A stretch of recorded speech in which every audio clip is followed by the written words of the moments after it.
If I asked you to tell me what's the worst game of all time, what would you tell me? I bet some of you would say Superman 64, E.T. for Atari, or maybe even the Legend of Zelda games for the Philips CDI.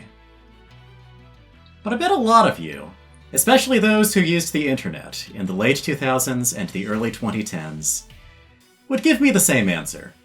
Sonic the Hedgehog 2006.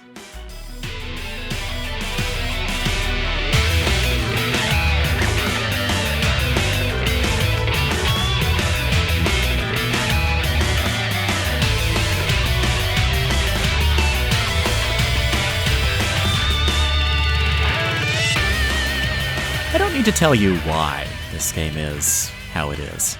I'm sure a lot of you already know that the game was rushed to meet a Christmas deadline, and that its developers were determined to release it as a celebration of the Blue Blur's 15th anniversary.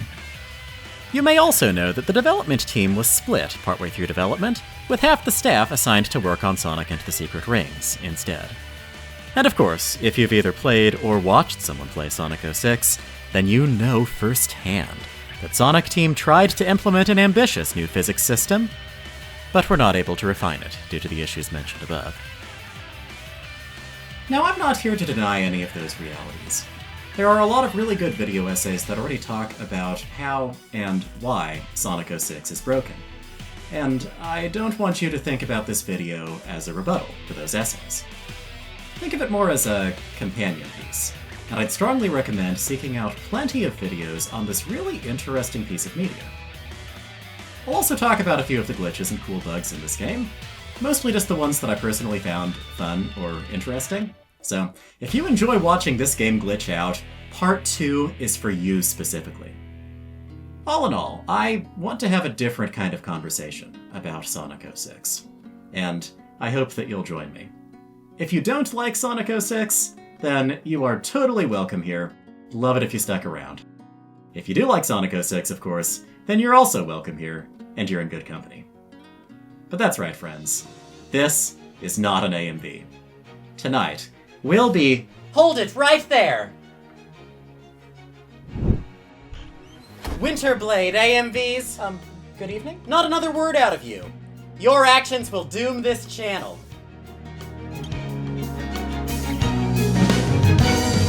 Gonna let the fuse, he's a rocket and he's ready to go. Cause now the countdown has started and he's ready to blow. He's got the dope sounds bumping and his stereo. He gets fast, putting on a show. Don't wanna get yourself together, there's no time to rest. And if you put the time in, he'll put you to the test. He's like a running man in his world, war is less. And if you wanna test him, best bring your best. Don't make me spell it out, bring your best.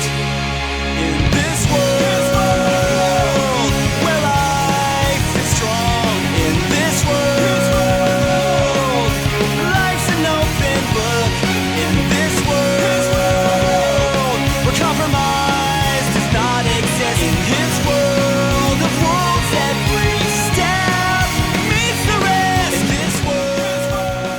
When I first became aware of this game, I didn't hear about it as Sonic 06. To me, it was Sonic 360, or Sonic Next Gen, the game that would bring the Sonic franchise into the next generation. The fan art, the fan hype, the visuals, and even the character designs intensified that for me. And I rode that wave of internet hype as it reached a crescendo and then crashed to Earth in a tsunami of confusion. By the time my siblings and I finally got an Xbox 360 years later, I knew Sonic 06's negative reputation. But I'd also watched the cutscenes and some of the gameplay by then, and I thought they seemed fun. I played the game in the late 2000s and had a blast with it. And in 2023, I finally had the chance to sit down with my good friend and collaborator, Strawberry Quartz, and play the game again. And I kinda ended up loving it even more. So, I decided to make this video to share some of the things that I loved about this game with all of you. So, you're really going to make a video talking about the good parts of Sonic 06, huh? Well, fine. I'll stick around and keep you honest. Hey, thanks, Future Me. Or should I call you Silver because, you know, of the general vibe you've got going on? Sure. Can we start with the glitches? In my opinion, Sonic 06 has 4 types of glitches. The first category works directly against the player. The second is strange or annoying, but not necessarily harmful. The third can be inconvenient, but can also be useful or fun in the right situations. And the fourth category is exclusively helpful to the player. 2 of the prime offenders in the first category are getting stuck in walls and the extreme jankiness in the Mach speed sections. I'd put the long load times into this category as well, but it's hard to call them a glitch so much as a general lack of optimization. Category 2 contains harmless jank. Stuff like being able to stand upside down on a loop, for instance. But I'm sure you've heard plenty about glitches from these first 2 categories, so I'd like to move on from them. Category 3 and Category 4 glitches are the reason that this section exists. They're the reason I actually find this game's glitches so fascinating. And while they're not intentional game features, they honestly have a lot to offer in terms of both gameplay and entertainment. A Category 3 glitch that I discovered for the first time in this recent playthrough was the strange gravity on these falling towers in Kingdom Valley. Take a look. If you knock down a tower, then run along it, you stick to it, and can get flung off in odd directions as the structure falls. The towers have subjective gravity, which is unlikely to kill you on a first encounter. I didn't find it as a kid because I played the game pretty cautiously that first time.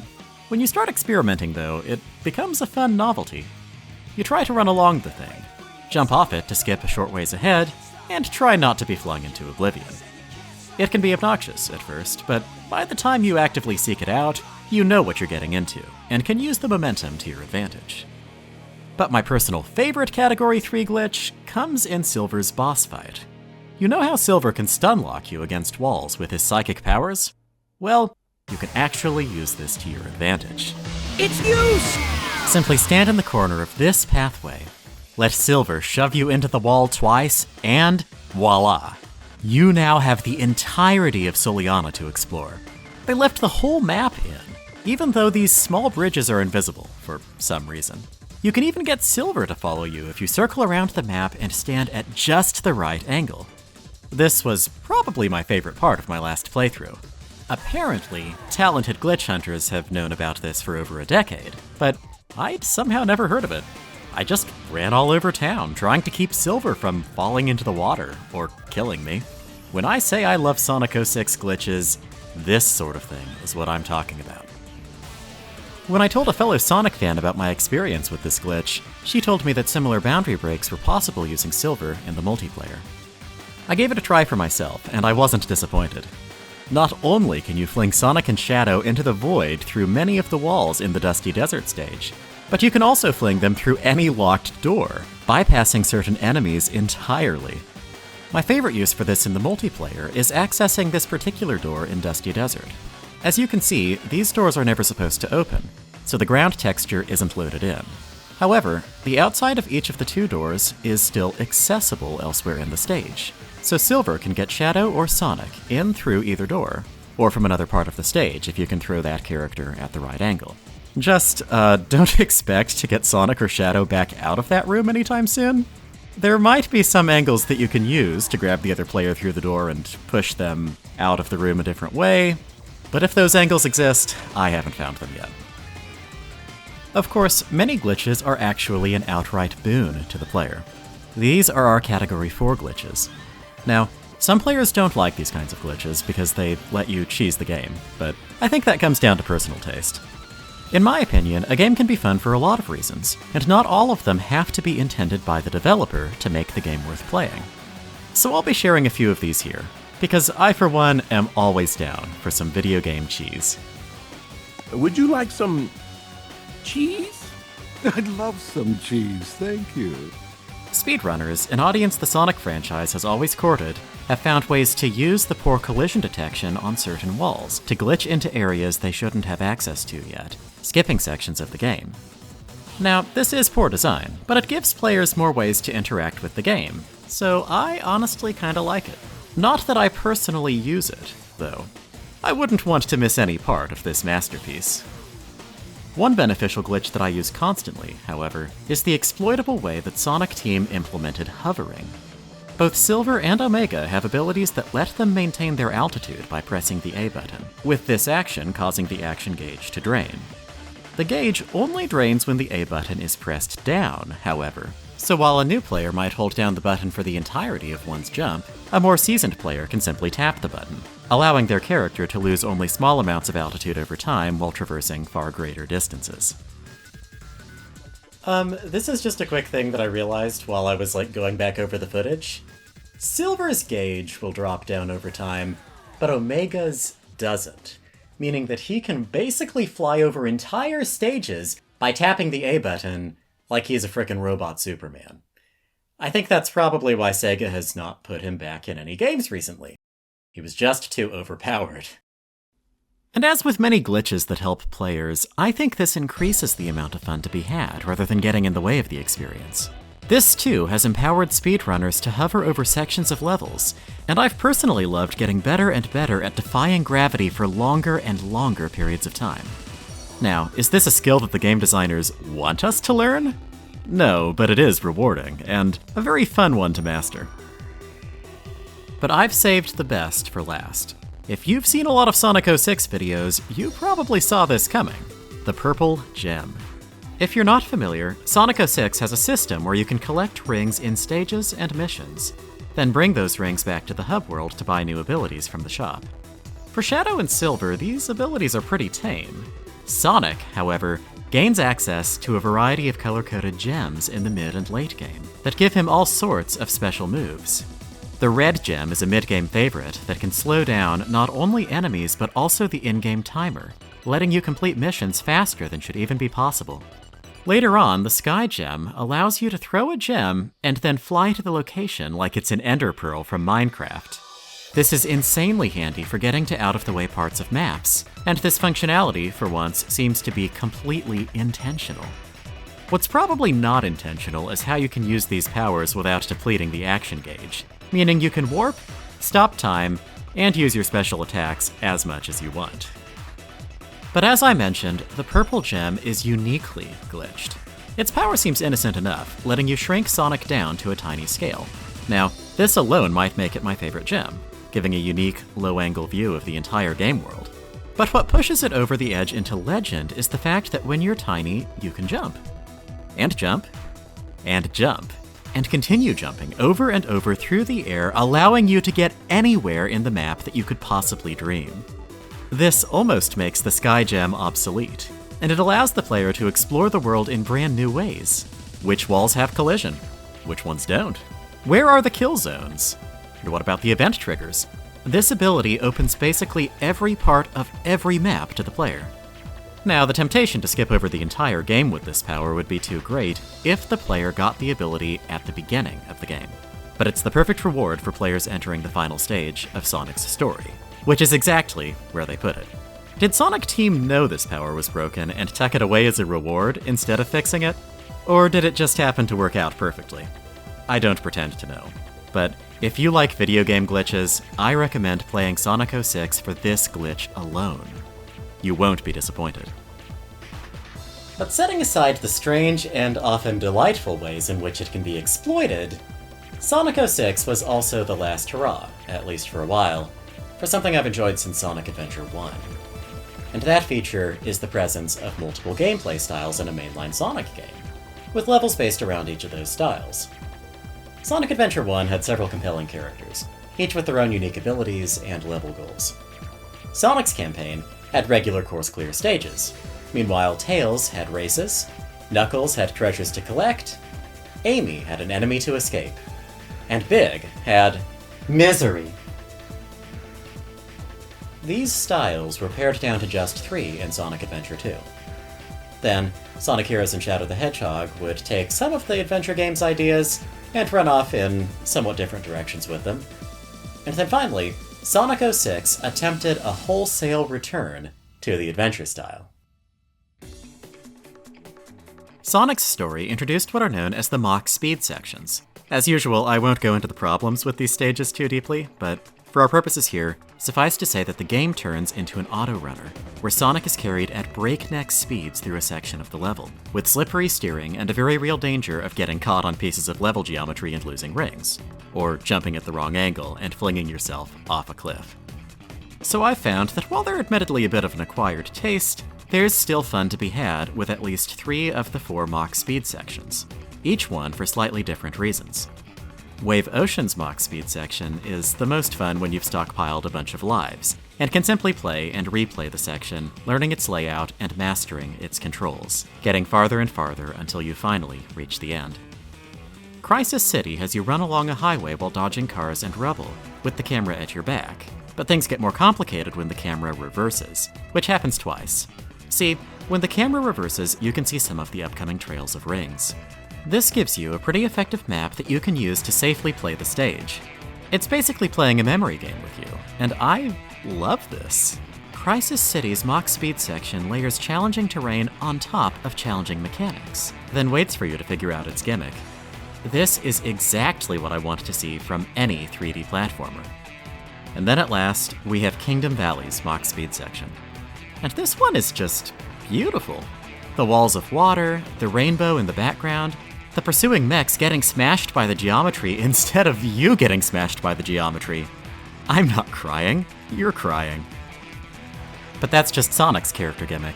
What about the other 2 main characters? In structure, Sonic 06 is broken into 3 campaigns, corresponding to each of its 3 main characters, Sonic, Shadow, and Silver. And I'm happy to say that Silver and Shadow's character gimmicks are a lot easier to learn than Sonic's Mach Speed.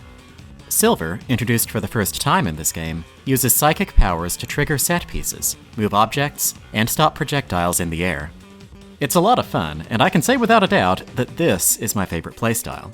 Silver is the slowest of the 3, yes, but he's also the most in touch with his environment. As soon as you start his story, you can take revenge on the cars and crates that gave Sonic so much trouble in Crisis City, and hurl them at enemies. I cannot overstate how empowering this feels. Similarly empowering are your ability to stand in front of an Eggman mech, snatch its projectiles out of the air, and fling them back at that mech. Your ability to stand on a crate and levitate that same crate to reach greater heights, and your ability to stun an enemy with Silver's Psycho Smash, and then use that enemy as a projectile, destroying it and damaging your target as well. Silver's not just about quick-tapping his way over huge gaps. His moveset is incredibly rich. Shadow, meanwhile, has gimmicks that seem to have been inspired by his then recent appearance in his solo video game, Shadow the Hedgehog. That game introduced vehicles, and so vehicle sections are here as well, complete with unique physics and weapons for each. While Sonic's Mach Speed sections are a sort of skill challenge, the vehicle sections instead allow the player to catch their breath before the next platforming section. Even outside of the unique abilities of Sonic 06's characters, I really enjoy the world this game takes place in. Similar to Adventure 1 and Sonic Unleashed, Sonic 06 has hub worlds, or more accurately, a hub world. In that sense, it's more similar to how Adventure has a main hub in the form of Station Square, with a few others connected to it. 06's Station Square equivalent is Soliana, a city of bridges and canals inspired by Venice, Italy. You've got the main city, or Castle Town, with the big ceremonial fire pit from the opening cutscene in the center. Then, you've got the part of town with the warehouses and docks, or the New City, as it's called. And then, third and finally, there's the nearby forest. I also have to shoehorn this in. There's an accordion player who plays Princess Elise's theme song when you get close, and it's such a cute little detail. Like, they commissioned an accordion cover of My Destiny and added it to the world diegetically. Just take a listen to this.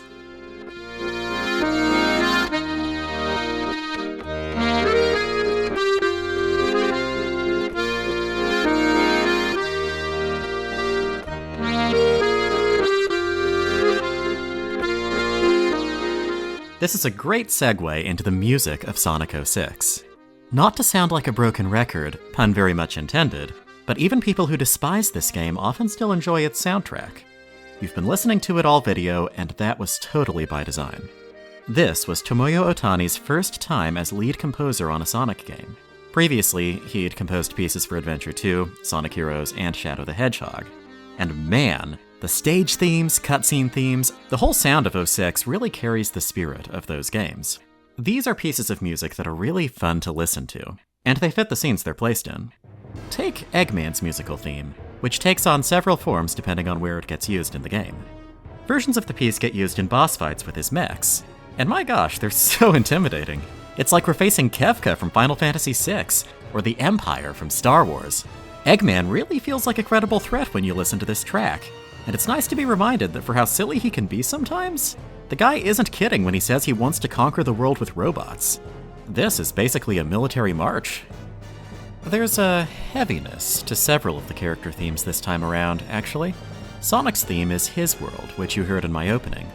All Hail Shadow returns from Shadow the Hedgehog's solo game to act as his main theme here. The least percussive themes here are probably Silver's and Elisa's, with Elisa's being a sort of romantic ballad, and Silver's being a synthesized techno piece. But even these two, especially Silver's, still have lyrics about regret and a desperate hope for a better tomorrow.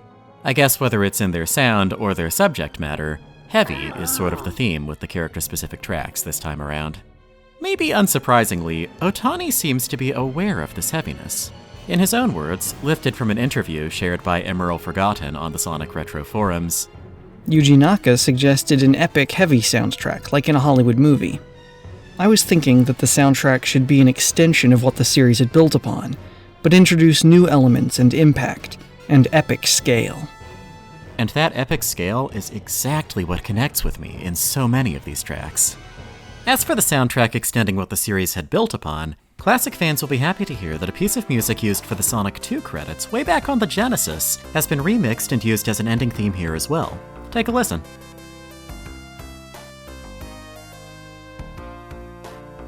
We lay like lovers in a warm embrace. Your kisses thrill me like no one before. Baby, I'm all yours, living just for you.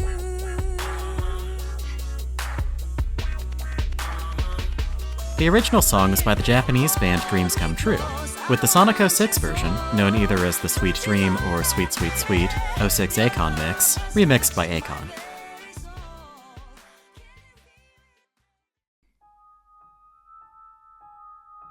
And then you get Mephiles' music theme, which is just so creepy, starting with some sort of woodwind playing a simple, ghostly melody, only to be joined by what sounds like chimes or a piano. And then rising strings eventually encroach on the melody, and the volume increases. Of course, similar to other characters, Mephiles' theme gets recycled as a leitmotif, and then it adapts to fit plenty of other scenes that he's in. I'll talk a little more about Mephiles in passing in a minute here, and then I'll delve into him even more in the upcoming plot section. But suffice to say for now that this version of his theme is the one used in a confrontation with him in Shadow's story, leading into a boss fight. This version concludes with a big brass section that ends with a sting, as Shadow is finally prepared to face him. This guy, Mephiles, is basically a horror movie creature, and for the moment, he's got the advantage. The animation communicates that beautifully, and the amazing music backing this scene elevates it tremendously. As tempted as I am to go into every stage theme, every hub world theme, and the backing track for every cutscene, I'm not a music expert, so I'll leave our discussion of the music here for now. If you're curious though, I strongly recommend listening to the entire soundtrack, and I've done my best to help you get started by using a lot of the music from the soundtrack in the background of this video. A label should appear in the bottom of your screen as an Xbox notification every time a new piece of music begins playing. So, hopefully you'll find a track or two that you like, just by tagging along with me on this journey. Of course, the music in Sonic 06 isn't the only thing that makes it worth experiencing. The stages are also packed with interesting set pieces, homages to earlier entries in the franchise, and even a few stylish boss fights. Kingdom Valley splits into paths which then later converge, and there are plenty of hidden items to collect. It makes me think of a Sonic 3 stage. Wave Ocean is a clear homage to Sonic Adventure's Emerald Coast, complete with an orca chase. And while White Acropolis' snowboard section is messy to control, it's still a loving recreation of similar sections from Sonic 3 and Sonic Adventure 1. When I play stages like this, I always have the sense that the people behind them had a vision, and that vision was in touch with the world that had been carved out by the games that came before. There are several bosses that also really stick with me. The egg Cerberus puts your rail grinding to the test and expects you to ride it into walls.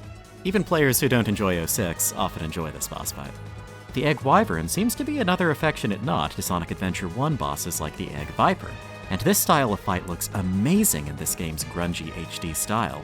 You even get to see the egg carrier falling to pieces around you as you fight, and oh yes, did I mention the egg carrier is back from Sonic Adventure 1? That alone makes this boss fight worth it for me. For that matter, Shadow's boss fights with Mephiles each feel intense as well. You're stuck charging your action gauge while getting swarmed by his minions, until you can finally unleash Chaos Boost and start attacking him directly. Which might sound boring until you realize that to charge your action gauge, you actually have to take out enemies, meaning that you're always in motion, taking out Mephiles' clones and summoned creatures until the big guy finally shows himself. I love some of the mech bosses, but honestly, this guy just oozes character. And I mean literally, as he melts into the darkness and taunts you from the shadows. But I can't keep talking about this guy without talking a little more about the story of Sonic 06. So, if you've been avoiding spoilers for Sonic 06, you've been warned. This is probably your last good jumping off point. From here on out, our discussion is going to center around Sonic 06's story and why it's interesting and hopefully, compelling and thought-provoking. But you've been warned.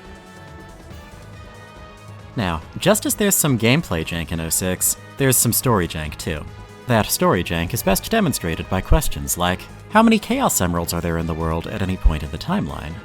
You see, the characters bring some from the future, leave one in the past, and store one inside Omega for hundreds of years. That's kind of the problem with time travel fiction. It's really hard to maintain the integrity of your world, and I think that's good to acknowledge here on the front end. So Sonic 06's story is messy, but it's also ambitious. And in that ambition, it tackles some genuinely interesting themes. Themes that I think sit pretty comfortably alongside those explored in, say, Sonic Adventure 2. Let's start where the game starts, with Sonic's story. Sonic's plot has the Hedgehog jump into danger to save Princess Elise, the Princess of Soleanna, who's performing a role in the local Festival of the Sun. Now, the Festival of the Sun celebrates a local god named Solaris, but the celebration is interrupted when the villainous Dr. Eggman shows up to kidnap the princess. Sonic fends him off at first, but the princess is then snatched away.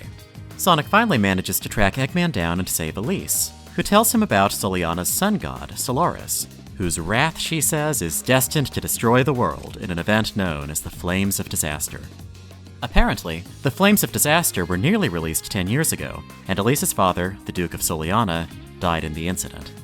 Sonic encourages her not to worry about the future, to simply smile and continue moving forward, sometimes literally, instead of agonizing about things that might happen.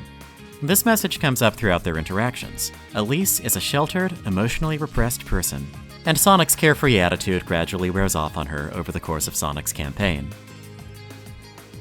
Upon returning to Soleanna proper, Sonic is attacked by Silver the Hedgehog, a mysterious hedgehog from the future who claims that Sonic will destroy the world. While Silver attacks him, Sonic is unable to prevent Eggman from stealing Elise back, so Amy Rose appears from nowhere to stall the assailant so Sonic can escape. Sonic, Tails, and Knuckles the Echidna receive a message from Eggman demanding a Chaos Emerald in exchange for the captured princess, and they comply, only for the evil Doctor to spring his trap, sending the trio far into a ruined future where they encounter Shadow the Hedgehog and Rouge the Bat. And let me just say, there's so much friendly back and forth here. Rouge teases Knuckles, and Sonic and Shadow both remind each other not to be late with the full confidence that the other will follow through. It's the first time, well, ever, that we've had a game with Shadow in it where he and Sonic get along pretty well. You can see their character growth. No one's attacking anyone. While in the future, Sonic discovers a disturbing article on a still-working computer suggesting that the egg carrier would explode 2 days after the festival, killing the captive Elise. But instead of dwelling on his horrifying discovery, the group traverses the ruined city and then a volcanic wasteland, ultimately finding both the massive fire monster Iblis and a Chaos Emerald. Shadow already has a Chaos Emerald of his own, and the party is able to use the 2 Chaos Emeralds to open a portal back to their own time. While Sonic and crew leap through the time rift, Shadow catches sight of something, and the scene fades out. Upon returning to the present, Sonic saves Elise again. But oh no, Silver shows up to attack Sonic. But oh yes, Shadow shows up to attack Silver, attacking Sonic.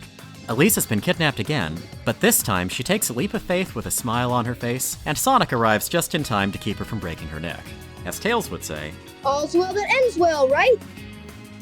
Elise laments that after Eggman stops kidnapping her every 5 minutes, Sonic will leave for another adventure. But she reasserts her commitment to her people and her country. And so, of course, she's returned to her castle only for Eggman to threaten to destroy those people and that country if she doesn't surrender herself. Once again, Sonic rushes to help. But oh no! Robots show up to attack him. But oh yes, Silver shows up to attack the robots because, in his words, circumstances have changed. The two arrive just in time to see the egg carrier explode. And while we never find out why it exploded, my headcanon is that Elise sabotaged it somehow. She was willing to drop headfirst out of Eggman's grasp in the earlier scene, so maybe now she's found an even more dramatic, self-destructive way to resist Eggman without worrying about the future.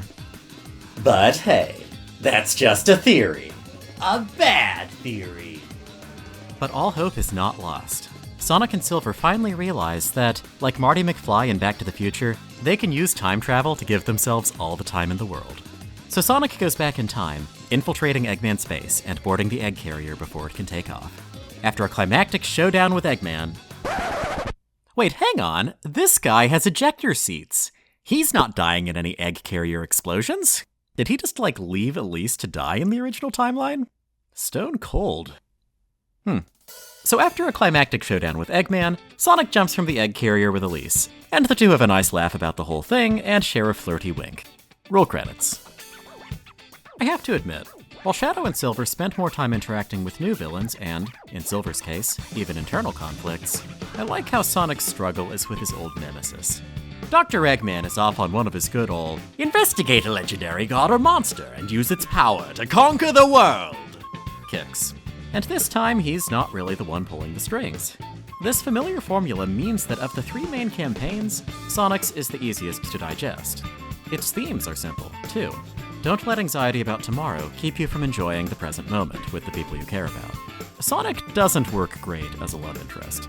I think his strong suit is getting reluctantly dragged around by Amy, not having these low-key conversations with Elise.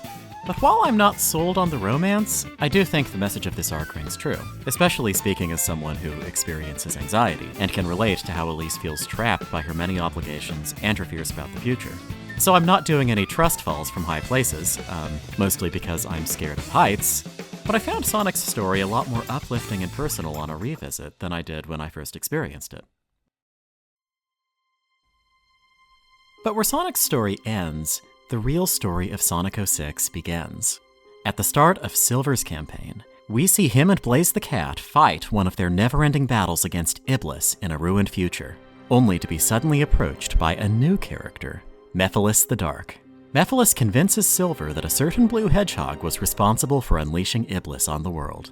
Then he transports the newly radicalized Silver and Blaze back to the time when this Iblis trigger was alive, separating them in the process.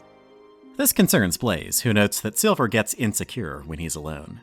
Silver admires the natural beauty of a world that isn't constantly on fire, before finally catching sight of the Iblis trigger. But just as he's about to make his move, Amy mistakes Silver for Sonic in the darkness, and by the time the misunderstanding is cleared up, Sonic is gone. Amy doesn't know who Silver was looking for, but she feels bad for distracting him. So the two team up to find both Sonic and the Iblis trigger together. Well, after a few scenes of pretty funny dramatic irony, Silver finally tracks down Sonic, and Amy realizes that this whole time, Silver was trying to find and kill Sonic. Amy tells him that Sonic would never do what Silver is claiming, and when Silver insists that Sonic will cause the destruction of the world, Amy responds, "If I had to choose between the world and Sonic, I would choose Sonic!" Leaving Silver deeply conflicted and, well, insecure. This is the state that Blaze finds him in, confirming all of her preconceived notions about him. Silver asks her what I think is the question at the core of Silver's campaign. Is it right to kill someone to save the world? And Blaze's answer is, I don't know if it's right or wrong, but the situation can't get any worse. Mephiles says the same thing, but he's less nice about it. So Silver tries to kill Sonic again, and Shadow gets in his way. Silver is like, Mephiles, weren't you just telling me to kill him? But Shadow is sick of getting mistaken for other hedgehogs and kicks him in the back of the head. The two try to attack each other with Chaos Control, but instead open a time rift which takes the duo 10 years into the past, when Elise's father was conducting the Solaris Project to bring back his dead wife with time magic. Instead of granting him the power to save his wife, the god Solaris splits into a flame, Iblis, and a shadow, Mephiles. At last, Mephiles' origins are revealed. Silver helps the mortally wounded Duke of Suliana, Elise's father, seal Iblis in the young Elise. If Elise cries, ever, the fiery monster will be unleashed on the world, so Silver decides to give her the Chaos Emerald that he and Blaze found earlier. If it can turn thoughts into strength, then Elise needs it more than he does if she's going to make her way through her entire life without crying. Another nice little tie-in. In the intro scene, Elise sees Sonic and mentally replaces him with Silver for just a second, meaning that Elise must have regained consciousness and caught sight of Silver at some point during this scene in the past. There's a psychological phenomenon known as the mirror exposure effect, which states that we're more likely to develop a connection with someone or something that reminds us of something familiar. Sonic was familiar to Elise because she associated him with this half-remembered image of Silver as this one source of mysterious hope on the worst day of her young life. Is it any wonder that she fell for Sonic as quickly as she did? So Silver returns to the present, tells Blaze what he's learned, and rushes to help Sonic. After sending Sonic back a few hours to save Elise, Silver and Blaze return to the future. Like Elise's father had done, Silver attempts to use the Chaos Emeralds to seal Iblis, but his body is not a suitable vessel. But Blaze's is. Iblis is sealed inside Blaze, and Blaze vanishes into another dimension, leaving Silver alone as sunlight finally breaks through the storm clouds of his ruined world.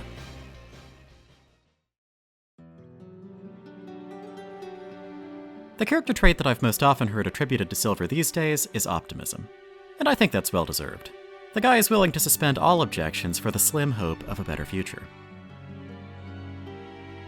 But there's another side to this character as well that is less frequently discussed these days. You see, Silver wasn't always a cult favorite character, far from it, and I think this was due in part to most people's first experience with the guy. Think about it. Silver descends from on high, self-righteously accuses Sonic of being an Iblis trigger, whatever that is, and then slams you repeatedly into a wall until you quit the game in frustration. Anyone who stuck with the game long enough to see the truth behind the facade would get to experience a character who's not only self-righteous, but also easily manipulated, fragile, and prone to cause as many problems as he solves. Because of the way he grapples with these flaws, Silver feels real to me in a way that Sonic and Shadow, this larger-than-life hero and anti-hero respectively, don't. It can feel good to see yourself as a Sonic or a Shadow, but being Silver? Maybe not so much. Silver's powers likely play a role in this impression as well. Silver is slower than the other two hedgehogs, a fact that sits poorly with players who prefer Sonic or Shadow's speed-oriented gameplay. This apparent physical inferiority is offset by his psychic powers, but even these feel almost like cheating. Silver can completely disable powerful enemies, trap his foes in unfair situations. Heck, he even gets beaten by Sonic in Sonic's version of his first cutscene, only to send the guy flying when Sonic comes over to see if he's okay. I love his kit, but there's something weaselly about it. Perhaps appropriate for a character who was originally named Venice the Mink. So some players related to Silver and some didn't. And for those who did, I think he had the potential to be either an ugly reflection in the mirror, or the most lovable, relatable cinnamon roll of a character. Later entries have, perhaps unsurprisingly, leaned into the second interpretation now that Silver doesn't spend his screen time trying to commit murder. And I think this has landed well with fans of Silver, many of whom likely experience imposter syndrome or don't feel like conventional heroes. I think some Sonic fans who saw themselves in Silver might have first rejected those traits in him, while others simply saw him as the poster child for everything wrong with the game. But now, he's beloved by many and has transcended his first appearance. Maybe it's because he grew up a little. Or maybe it's because we grew up a little. Blaze's sacrifice is also incredibly interesting to me, as, frankly, is her role in the story as a whole. Fans of the mid-2000s Sonic games may already know that Blaze was not, in fact, introduced in Sonic 06. She was actually introduced a year earlier in the Nintendo DS game Sonic Rush, where she's presented as a dutiful princess from another world, a protector of her own set of magical emeralds, and the wielder of powerful flames. Her inclusion in Sonic 06 is a sort of retcon, a second backstory. I don't think the developers of Rush ever intended her to be from the future or to have a connection to a massive fire demon. But I also don't think that these backstory additions do any harm to the character of Blaze as far as her role in the franchise is concerned. As we'll see later, Blaze doesn't show up in the final story. She's gone for good, even when the timelines get rewritten. As a player, I'd always assumed that after the events involving Solaris were struck from the timeline, she simply became a permanent resident of her new world and had just always been there, quote-unquote, because of weird time travel stuff. It wouldn't be the strangest time travel side effect I'd heard of. Wouldn't even be the strangest time travel side effect in this game. And it certainly didn't make Blaze feel any less at home in her home world, quote-unquote, when Sonic visited that world in the sequel to Sonic Rush. While I was sharing my work on this essay with a friend, I actually had this confirmed. The intention was always to connect the backstories of Sonic 06 and Sonic Rush, not to overwrite Sonic Rush in any way. According to Shiro Maekawa, when writing Sonic 06, we wanted to add the sense of a connection between Sonic Rush and Sonic 06. Suggesting that what he was trying to communicate was more or less what I'd gotten from the scene. That Blaze ended up in the Soul Dimension after being sent to another dimension by Silver, and remained there without her memories from the previous timeline, after Solaris was removed from that timeline. A link to this translated tweet can be found in the video description. But Silver's story centers on sacrifice from start to finish, and the fact that the world is saved by Blaze's sacrifice begs the question. How does this answer the question that Silver posed to her earlier in the story? Is it right to sacrifice one person to save the world? At the start of Silver's story, Silver is convinced that Sonic is responsible for the destruction of his world. Now, from Sonic's perspective, this is hypothetical and not established. Sonic probably wouldn't be able to prove that he couldn't cause the destruction that Silver's describing. But Amy does make this argument, and she makes it based on Sonic's character. This doesn't quite land with Silver, but what does land is the idea that someone could choose a person they care about over some nebulous concept of the world. I think for Silver, the world and the people in the world were impossible to separate up to this point. I think what really hits Silver at his core is the realization that in a very real sense, Sonic is the world to Amy, and that by saving his own world, he would have to take away hers. And this is exactly what Silver learns firsthand at the end of the story. He and Blaze save the world, but by sacrificing Blaze, he sacrifices his world just as he expected Amy to do. With the bittersweet ending of Silver's story, we can't help but ask, did Silver save the world, or did he lose it? But while this story doesn't treat Blaze's sacrifice as a happy thing, I don't think Sonic 06 levels the same moral judgment at this decision that it does at the original plan to kill Sonic. Blaze might not be responsible, but she is willing. And while an unwilling sacrifice is a victim, a willing sacrifice is a hero. The Sonic franchise is no stranger to heroic sacrifice. Shadow is the classic example, and his supposed death in Adventure 2 solidified him as a bona fide good guy. Blaze's sacrifice here is actually pretty in keeping with her portrayal in Rush, and it's genuinely nice to see that whichever world is Blaze's world at the moment, she'll always be willing to put herself in danger to save it. Truly, she is worthy of being her dimension's Sonic equivalent character. But one idea I think Sonic 06 holds back on is the question, what if killing Sonic really was the only way to save the world? If Mephiles had actually been telling the truth, would it have been right for Silver and Blaze to kill Sonic to save their future? If other characters like Amy and Shadow hadn't stepped in to shake up the status quo, Silver and Blaze likely would have indeed killed Sonic and would have felt justified. But by the game's logic, they would not have been justified. At the end of the day, the world is not some abstract concept.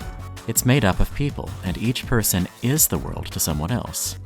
In the end, it probably isn't worth it to sacrifice another person to save the world because, at least according to this story's logic, someone who cares about them will lose as much as the world gains. But that shouldn't stop individuals from setting aside their own self-interest to make the world a better place, as Blaze eventually does. Still, we should always proceed with caution. Even self-sacrifice can hurt those who care for us. Of course, as I alluded to, we can't talk about self-sacrifice without talking about our third and final main character, Shadow the Hedgehog. Shadow's story begins as he's breaking into Eggman's base at White Acropolis, under orders from GUN, or the Guardian Units of Nations, the organization that first oversaw and then violently shut down the project that created him 50 years ago. After re-solidifying his role of hero at the end of the game Shadow the Hedgehog, Shadow seems to have finally joined one of his closest friends on the side of GUN and the United Federation, in order to protect the world from existential threats. His current objective is to rescue a secret agent who sent out a distress signal. And herein lies another great piece of Sonic continuity. The agent requesting help is none other than Rouge the Bat, namely, the close friend I just mentioned who works for the United Federation. Her secret agent status is a major plot point in her first appearance all the way back in Sonic Adventure 2. So Rouge's mission had been to acquire the Scepter of Darkness, a sinister rod that Eggman almost immediately attempts to steal back from an airborne Rouge. Despite his cool demeanor, Shadow prioritizes her and leaps into action to save his old friend from falling headfirst to the ground below, allowing the scepter to shatter and unleash a shadow. In one of the most chilling scenes in Sonic history, this mysterious shadow copies Shadow the Hedgehog's appearance, seems to know him by name, and walks forward like an evil ventriloquist dummy. I have it on good authority that at least one kid literally hid in fear when this scene came on. Mephiles catapults both Shadow and Rouge 200 years into a ruined future. They team up with Sonic and friends to return to their time, but as Rouge enters the portal, something catches Shadow's eye.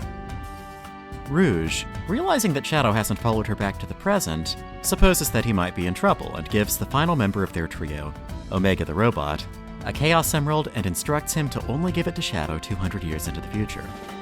Omega, rather bizarrely, walks away. Like, man, you don't have to give it to him for another 200 years. What's the rush?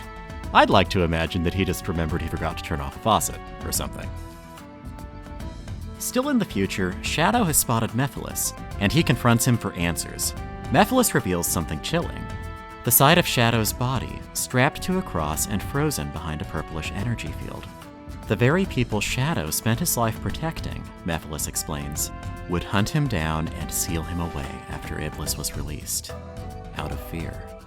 Mephiles offers Shadow revenge for this crime that has not yet been committed. But Shadow refuses. Omega arrives to help Shadow in the ensuing fight, as now is designated time.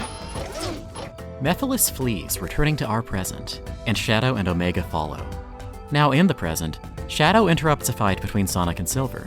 Having received a bit more information on Mephiles from Eggman, Shadow takes advantage of their accidental time hole to take Silver back to the past and show him the truth. While Silver seals the newly released Iblis, Shadow seals Mephiles in the Scepter of Darkness, resting secure in the knowledge that he will not be released for another 10 years. Returning to the present, Shadow asks Rouge to contact GUN to see if they can construct another Scepter of Darkness. Meanwhile, Omega fights Mephiles and learns the devastating truth of his own involvement in Shadow's imprisonment. Omega would be the one tasked with taking down his longtime friend.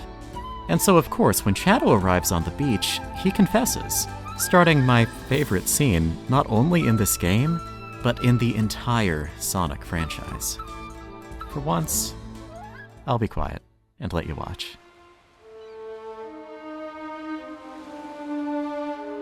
It's so unfair. Shadow's always here to defend the world. Despite that, eventually, when something or someone is seen as too powerful, it is seen as a threat.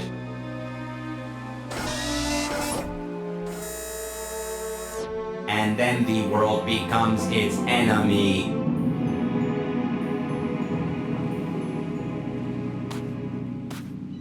Shadow? Even if you believe everyone in the world will be against you, know that I'll always remain by your side.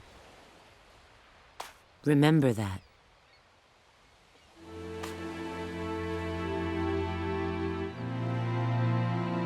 I will.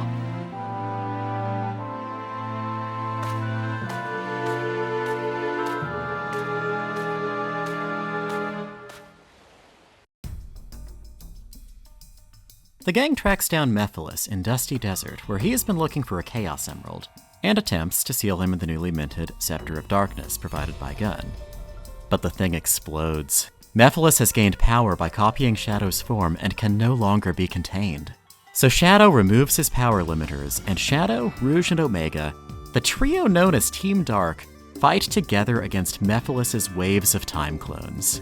Until the world turns against Shadow, he'll keep fighting to save it, and he'll do so alongside his friends. Sonic 06 gets something that Sonic Media hasn't been able to communicate for a very long time. It gets that Shadow's strength is not in his brooding loneliness, it's in his relationships. In Sonic Adventure 2, we saw Shadow act purely for the destruction of the world until the moment he was reminded that Maria Robotnik, the girl who had been his only friend before she was killed, had wanted nothing more than for Shadow to help bring happiness to as many people as possible. In that moment, he teamed up with the heroes and, through teamwork, succeeded in saving the world. In Heroes, we saw Shadow team up with a pair of oddballs who realized that they could accomplish their goals more effectively together, the advent of Team Dark. And similar to 06, Heroes shows that Rouge is the glue holding that team together. The game Shadow the Hedgehog might center on Shadow's choices, but all of his hero missions specifically have him helping a familiar companion character, a motif that's driven home by his heroic actions in the final story. And here in 06, we see a Shadow whose ultimate commitment is the world. As the story is so fond of reminding us, the world is others. So as long as Shadow has friends by his side, the world can do what it wants. He'll keep protecting the people he cares about, as well as plenty of people who may not care about him back. It's the denouement of a really touching character arc. But Rouge and Omega have plenty to say here as well. Omega is especially tragic. We know that he doesn't stay by Shadow's side, and whether or not he's mentally able to resist orders from the humans who ultimately sent him after Shadow, he feels responsible. And Mephiles certainly implies that he has some agency here. Hearing that humanity is destined to turn against Shadow isn't much of a surprise, since we saw something similar happen in Shadow the Hedgehog, the video game. But seeing someone we care about, someone that Shadow cares about, behind the trigger is exactly the sort of knife twisting that drives home how alone Shadow will someday become. As you've probably guessed by now, time travel is one of my favorite concepts in fiction. But it also kind of terrifies me. As a kid, I couldn't even get through the first Say Cheese and Die Goosebumps book.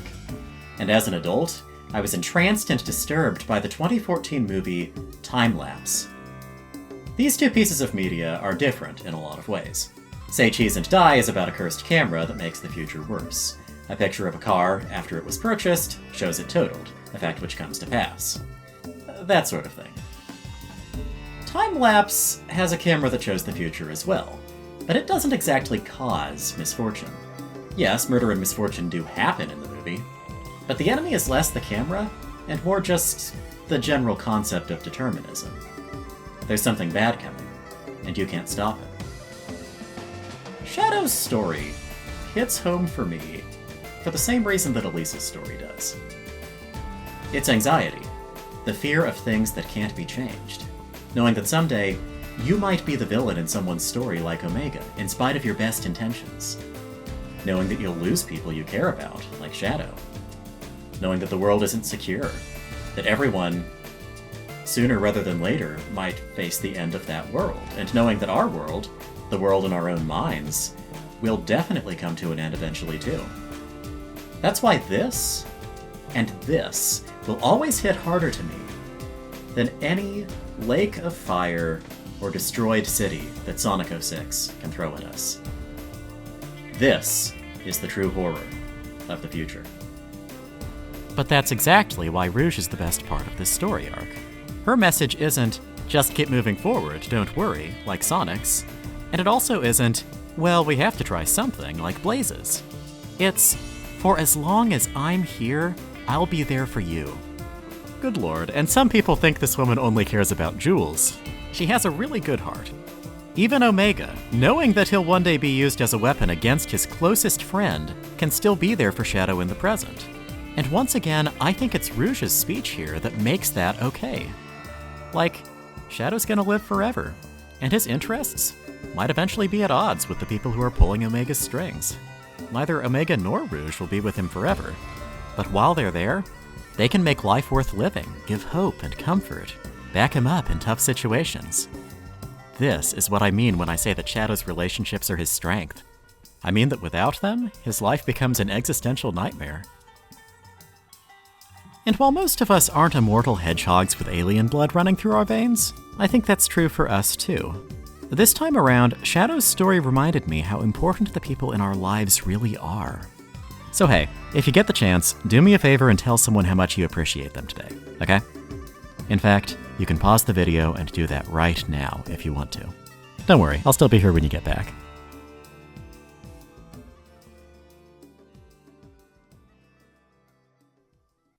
With all of the individual stories tied up, we move on to the final story. This is a tradition in the adventure era of games. We see individual character stories followed by a final mini-story that draws all those stories together in Adventure, Adventure 2, Heroes, and Shadow the Hedgehog. Even the handheld games like the Sonic Advance series and the Rush series had a special final story after you collected all the Chaos Emeralds. As is customary, Sonic 06's last story cuts right to the chase. Mephiles, having given up on manipulating Silver or Shadow, takes matters into his own hands and kills Sonic outright, causing Elise to cry in grief and unleashing Iblis at last. Chekhov's Iblis has been triggered. Now, our heroes are gathered across space and time into a fragile pocket dimension, as the newly reconstituted Solaris begins to consume all timelines, ending the world. Mephiles' plan is now obvious. He wanted to kill Sonic because it would inevitably cause Elise to cry, unleashing Iblis and allowing the two to fuse together and become Solaris once again. It might be possible to stop Solaris if the team can defeat the god in the past, present, and future at once. If only Sonic were still alive. This is when Elise realizes something. Your friend here is only mostly dead. By gathering the Chaos Emeralds from across the pocket dimension, it might be possible to bring the Blue Hedgehog back from his near-death state. And so the full cast of heroes splits up to track down the Chaos Emeralds one last time, to bring about a miracle. I've always loved last levels in Sonic games. Sonic Adventure 2 remains the gold standard, with a special mini-stage devoted to each of its characters. While Unleashed didn't have a last story in the adventure style, it did have an excellent gauntlet of combat and platforming sections that put everything the player had learned to the test. Meanwhile, games like Adventure 1 and Heroes had excellent cutscenes and boss fights in their final stories, but little in the way of last levels. In terms of gameplay, I think 06's End of the World is the closest to Adventure 2's final story that the Sonic franchise ever got again. We have stages for a bunch of the playable characters, each of which is a location that you visited earlier in the playthrough, but which has now been twisted. The skybox has a purplish tone, miniature black holes which look like sinister eyes suck you in, and the whole stage keeps getting darker and more saturated until the distortion kills you outright. You can temporarily delay these effects by touching these little statues in the stages, but since you're actively searching the stages for a MacGuffin, it's genuinely challenging to traverse these levels without getting killed in a first playthrough. Just what I'd want to see from a challenge rush leading up to the final boss. So Elise uses her Soliana royal family powers, the Chaos Emeralds, and a big theatrical kiss to bring Sonic back to life. Then, all three of our main hedgehogs fly off, supercharged by the Chaos Emeralds to stop Solaris once and for all. After the battle draws to a close, Sonic and Elise are left alone, with Elise holding the flame that once gave her father hope that he could bring back his deceased wife and give people the ability to mend their past mistakes. Now, the only way to prevent this humble flame from destroying the world is to blow it out here and now, erasing both it and all of the events that it set into motion from the timeline. Elise, at first, can't bring herself to do it. Like Amy, like Silver, and like Shadow and his friends, she realizes that Sonic has become like the world to her, and she can't bring herself to sacrifice him to save the future. She doesn't want to give up the time that she's had with him, or what she's learned from him. But as always, Sonic reminds her to simply accept the future with a smile on her face. And so in a tender moment, she does smile. She blows out the flame, and the scene fades out. Lights up on the Festival of the Sun, the scene from the beginning of the game. But this time there's no Chaos Emerald, no Eggman, and without anyone to save, Sonic speeds past. Elise is startled by the breeze, and remarks to one of her attendants that it felt like someone had called her name, and it felt familiar somehow. And scene.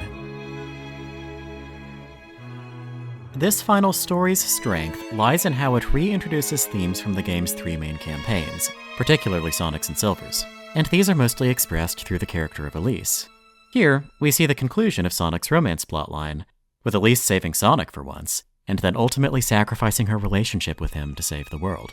This self-sacrifice is in character for her, as someone who's often put her own life on hold for the sake of Soleanna, but her original reluctance to blow out the flame actually shows some character growth on her part. For once, Elise is pursuing her own wishes, even at the cost of others.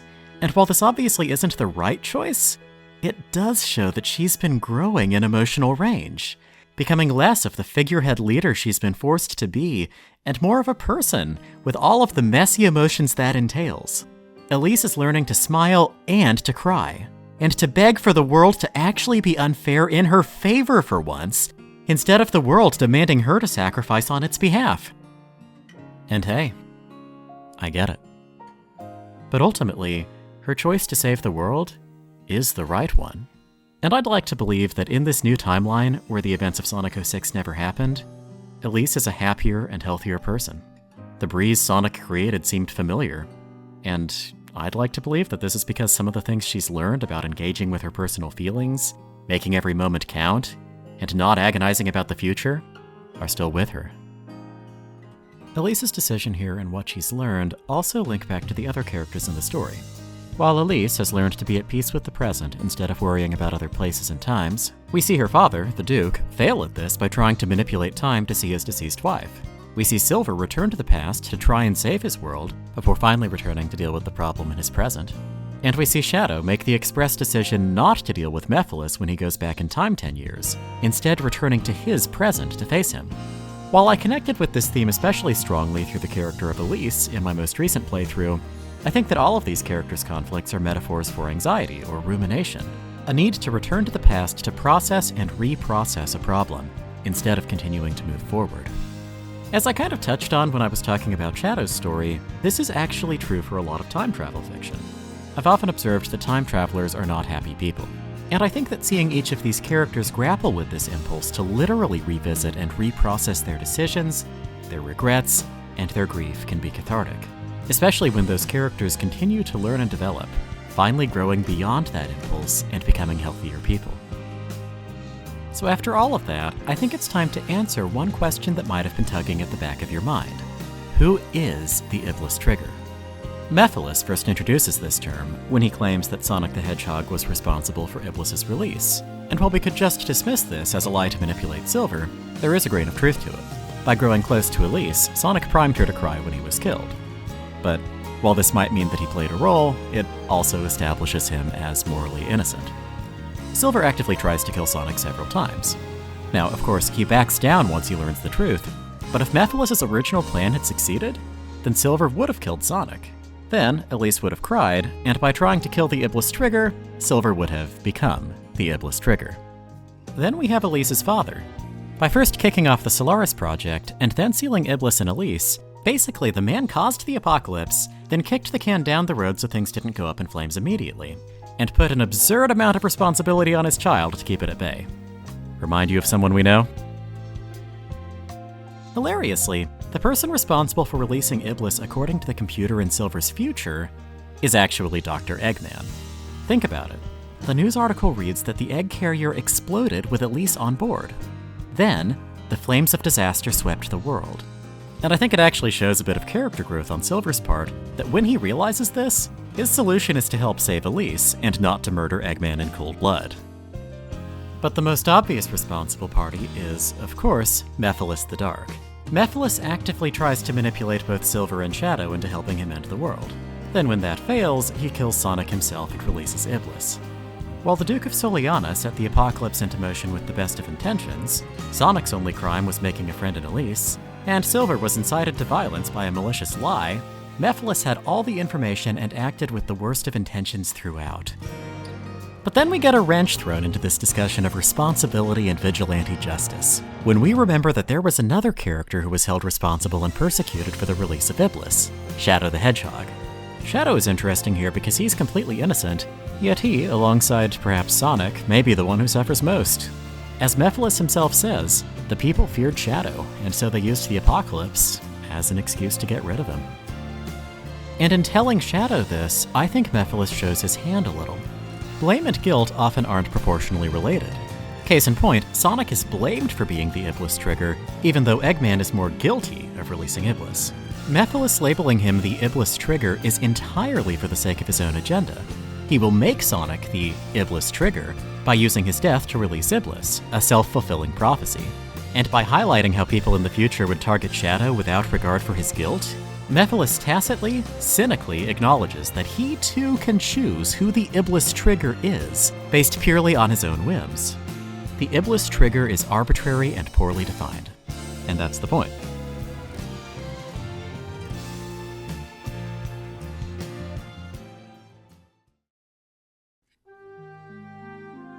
Sega has been releasing Sonic the Hedgehog video games since the year 1991, and over time, the franchise has undergone several shifts. These shifts, whether marked by changes in console, tone, or focus, have caused Sonic fans to divide the series into several distinct eras, starting with the Genesis era, followed by the Adventure era. Some fans will say that the Adventure era then turned into what's called the Dark Age of Sonic, with the release of either Shadow the Hedgehog or of Sonic the Hedgehog 2006. But this is pretty contentious with fans.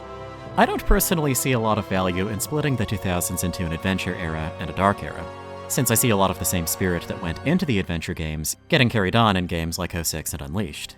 Of course, there are some fans who would call the entire adventure era a Dark Age, but those fans usually mean that in a negative way, preferring the older 2D Sonic games, and often feeling less positively about the 3D games in general. There's also debate about what Sonic's Dark Age even means. Is the age dark because the games were bad, or is it dark because the stories got more serious, darker? All of this to say, there are a lot of ways of looking at Sonic's history, with different fans defining different eras in different ways. In the 90s and 2000s, I loved how each Sonic game built upon the world and characters established in the previous ones. In Sonic 3 and Knuckles, Knuckles protected a giant emerald left behind by ancient echidnas. Here are those same echidnas and the same giant emerald in Sonic Adventure. In Adventure 2, we get introduced to a character dynamic between Shadow and Rouge, where Rouge gets to be the source of reason and stability to Shadow, even when their goals might not align. And here she is becoming an even closer friend and ally in Sonic Heroes and Sonic 2006. Heck, Sonic Heroes left us with a major cliffhanger as to whether the Shadow we were playing as even was the original Shadow from Sonic Adventure 2. And we don't get the answer to that question until the game Shadow the Hedgehog. These were multi-game story arcs, and the things that happened in them often had long-reaching implications. After 06, I couldn't wait to see what the franchise would do next. I consumed all the pre-release material I could for Sonic Unleashed. I felt like it had to be as big as the previous games, if not bigger. Even so, I couldn't help comparing it to the Sonic 06 release cycle. Characters like Silver and Shadow weren't showing up, but maybe that was okay. Not every character had to be in every game. The story also seemed simpler, but maybe that was okay too. And the gameplay seemed to feature a whole lot of these narrow corridors and 2D sections. I was disappointed when I finally played Unleashed. The game spanned the world, yes, but to me, it felt smaller than any 3D Sonic game I'd played up to that point. The character roster was limited, the plot remained straightforward, and narrow corridors alternating with 2D platforming sections became the norm for Sonic's 3D console games for a decade to come. I didn't even finish it on my first playthrough. The game hadn't earned enough of my love for me to justify mastering that final gauntlet. Shortly after Sonic Unleashed, we got Sonic Colors, a game which ushered in what many fans call the Meta Era, a period characterized by a lessened focus on narrative and a greater focus on humor. Sonic's character was flattened to accommodate this, and most members of the franchise's large and colorful cast were completely sidelined. perhaps to appease fans who felt that they should have never existed in the first place. If the adventure era was defined by grand stakes, interesting characters, and versatile 3D gameplay, then Colors was the nail in the coffin of that era for me.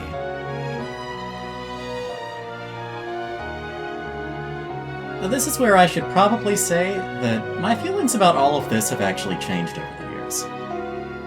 I had the chance to play Sonic Unleashed again recently, and I found out that I actually love it. Even with some of the limitations it introduced, it had a lot of heart. Sonic was still Sonic. Tails and Amy make appearances, and the gameplay was genuinely fun. I think that the different gameplay styles we've seen from Sonic over the years each have their advantages. And while I might prefer some more than others, I don't think that liking one means that I have to hate all of the rest. But one reason I still love 06 is that we haven't seen a lot of games like it since. That being said, there's a lot to be hopeful about lately. Sonic Mania showed that Sega was willing to indulge in a little pastiche and explore some of their older styles. Or at least they were willing to let Christian Whitehead explore those older styles for them.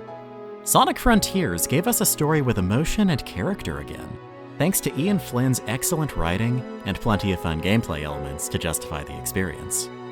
The Sonic movies reminded fans that Sonic could still be lovable and even cool in the 2020s. Sonic's friends have gotten the same treatment, and there's so much potential to use these movies as a vehicle to bring them forward into the modern day. Heck, Rouge and Cream are playable characters in Sonic Dream Team. And while I haven't had the chance to play it yet, Android user here, you'd better believe I'll boot up my old Mac and give it a try one of these days. But what really changed my perspective are these here. The IDW Sonic comics, written by Ian Flynn and drawn by the excellent Evan Stanley, were a breath of fresh air when I first picked one up. The characters' relationships are fun and believable. They seem to remember all the events of the previous games, and the world seems to be a major consideration and not an afterthought. This comic series made me realize that there were still people who could make decisions about Sonic the Hedgehog who cared about the chaotics. There was something there to latch onto again. And so, I became cautiously hopeful that this comic's philosophy might trickle out into the other Sonic projects. And with Ian Flynn's involvement in Sonic Frontiers, I think it has.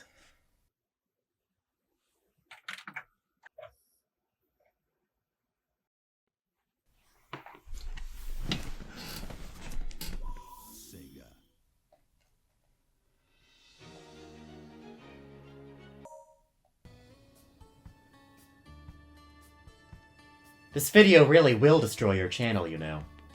It'll leave a mark on everything that came before, and cast a shadow on everything that comes afterward. Sort of like Sonic 06, huh? You do understand! Hey, can you try and jump on top of that building over there? It sounds like you're really doing this. I came back to kill you, but I've come to realize that even if you're about to make a terrible mistake, that doesn't mean that I have the right to destroy you. One person might be able to condemn a world, but sometimes, one person can also give that world value. You might end up destroying this channel, but you've also been able to find a bit of meaning in this wreck of a video game. And perhaps by doing that, your videos have made a few people happy. Hey! Thanks! Don't thank me. No, really. Thank you for taking this journey with me. I'm glad you stuck around until the end. You know what? Sure. When the comments start pouring in, you'll be wanting this. Hope you have better luck than I did.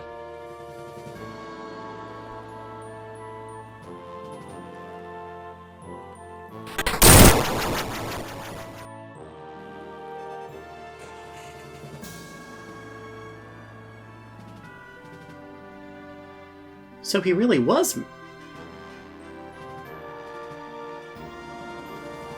Perhaps Sonic Team learned at least one lesson that Sonic 06 was trying to teach. When asked whether one should prioritize saving the world or a certain person, just about every character in this game realizes that the person in question is what makes their world worth living in. Sega was willing to let Sonic's world fade into the background so Sonic could survive. And he did. Sonic Team sacrificed the world to save the franchise.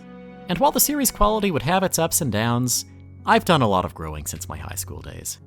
I'm less attached to any one franchise than I've ever been.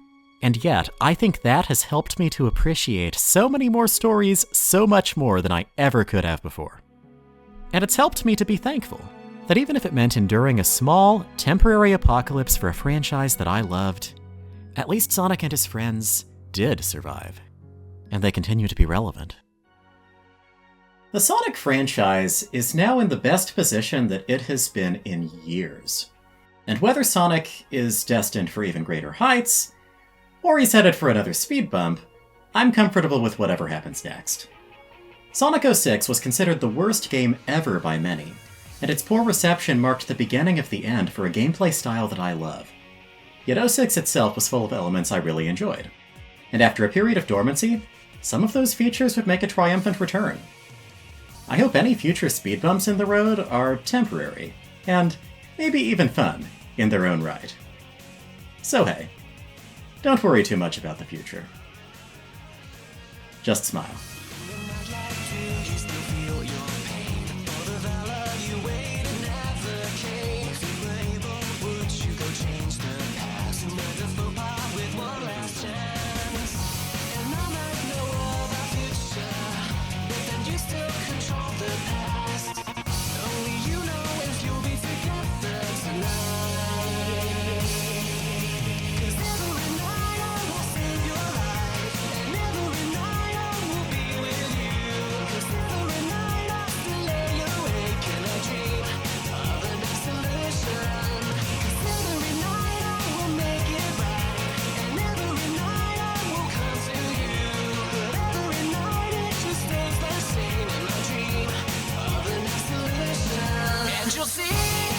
Hey, thank you for sticking around.